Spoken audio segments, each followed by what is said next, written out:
लोकसभा चुनावों में कुछ सीटों पर होगा रोचक मुकाबला। किसी की प्रतिष्ठा होगी दांव पर, किसी के राजनीतिक भविष्य की होगी शुरुआत। जानिए इन सीटों की कहानी आई ऑफ ट्रुथ की जुबानी।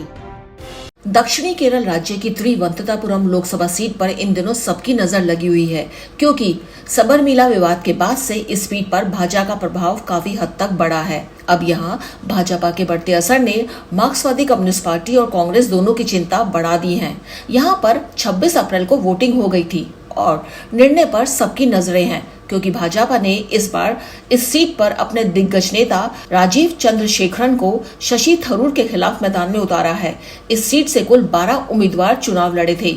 मुकाबला खासा दिलचस्प इसलिए भी रहा क्योंकि राजीव ने चुनाव जीतने के लिए पैसा पानी की तरह बहाया था। त्रिवंततापुरम में सीपीआई भी चुनाव मैदान में था, इसलिए यहाँ चुनाव तिकोना हुआ है। लेकिन सीपीआई की विपक्षी वोट काटने की क्षमता पर चुनाव का नतीजा निर्भर करता है, क्योंकि सीपीआई ने पिछली बार भी अपना प्रत्याशी खड़ा किया था जो तीसरे पायदान पर ही रह पाया था।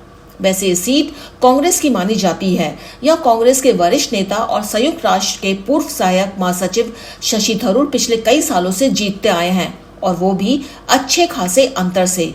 उन्होंने पिछली बार भाजपा के प्रत्याशी राजशेखरन को लगभग 1 लाख मतों से हराया था। यह सीट डॉक्टर शशि थरूर का गढ़ मानी जाती है। 2009 के आम चुनाव से शशि थरूर यहाँ से बड़े वोटों के अंतर से जीत हासिल करते चले आए हैं। पर सन 2019 और 2014 के आम चुनावों में भाजपा ने कांग्रेस नेता डॉक्टर शशि थरूर के लिए बड़ी चुनौती खड़ी की थी, क्योंकि 2014 में केंद्र में बीजेपी की आंधी थी और साल 2019 में सबरीमाला विरोध मामले ने मुश्किलें खड़ी कर दी थी। जहां एक और शशि थरूर ने लंबे समय तक संयुक्त राष्ट्र में कुशल राजनयिक के रूप में अपनी सेवाएं दी हैं, वहीं राजीव ने इलेक्ट्रिकल इंजीनियर की पढ़ाई की है। उन्होंने 1988 में इलेक्ट्रॉनिक्स इंस्टीट्यूट ऑफ टेक्नोलॉजी से कंप्यूटर साइंस में मास्टर डिग्री हासिल की। चंद्रशेखर वर्तमान में इलेक्ट्रॉनिक्स और सूचना प्रौद्योगिकी राज्य मंत्री हैं। वह पहले कौशल विकास और उद्यमिता और जल विकास मंत्रालय के राज्य मंत्री थे। 1991 में भारत लौटने के बाद वह बीपीएल समूह में शामिल हो गए थे।